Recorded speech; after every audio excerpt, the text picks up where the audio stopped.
Assalamualaikum warahmatullahi wabarakatuh. Perkenalkan, nama saya Ariel Pratama.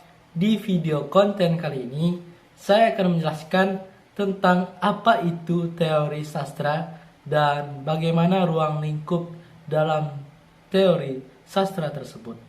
Sebelum itu, jangan lupa like, komen, dan subscribe ya. Nah, apa itu teori sastra? Teori sastra berasal dari kata theoria dalam bahasa Latin.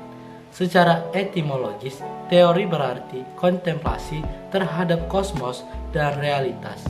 Pada tataran yang lebih luas dalam hubungannya dengan dunia keilmuan, teori berarti perangkat pengertian, konsep, proposisi yang mempunyai korelasi yang telah teruji kebenarannya. Pada umumnya, teori dipertentangkan dengan praktik. Setelah suatu ilmu pengetahuan berhasil untuk mengabstraksikan keseluruhan konsepnya pada suatu rumusan ilmiah yang dapat diuji kebenarannya, yaitu teori itu sendiri, maka teori tersebut mesti dioperasikan secara praktis, sehingga cabang-cabang ilmu pengetahuan sejenis dapat dipahami secara lebih rinci dan mendalam. Teori sastra mempelajari pandangan orang terhadap sastra. Teori sastra sendiri pada hakikatnya dapat dipersamakan dengan ilmu keindahan atau estetika. Ilmu dan teori tentu saja hal yang berbeda. Dengan asumsi seperti itu, menulis sejarah teori sastra sama halnya dengan menulis sejarah estetika dalam bidang seni sastra. Teori sastra sendiri memiliki berbagai pengertian seiring dengan paradigma yang dibawanya.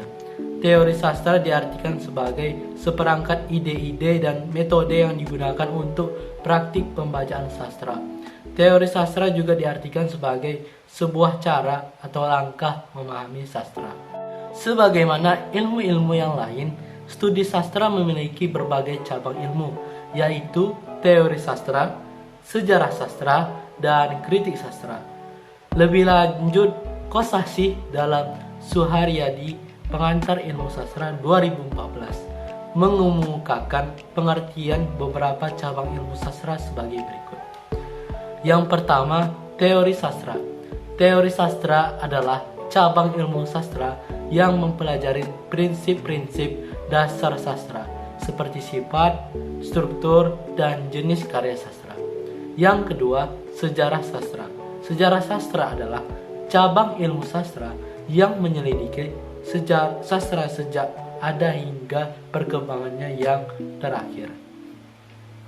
Yang ketiga adalah kritik sastra. Kritik sastra adalah cabang ilmu sastra yang mempelajari karya sastra dengan memberikan pertimbangan dan penilaian atas baik buruknya, kekuatan dan kelemahan karya sastra.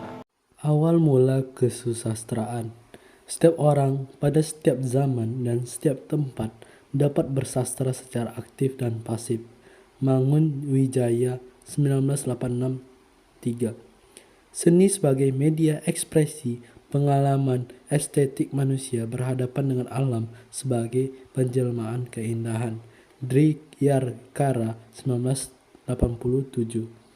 Ekspresi pengalaman keindahan itu meneramkan dan menggembirakan manusia, karena di dalamnya manusia mengenali hubungan yang akrab dan hangat antara dirinya dengan sumber atau asas segala sesuatu yang menarik, mengikat, memikat, dan memanggil manusia kepadanya.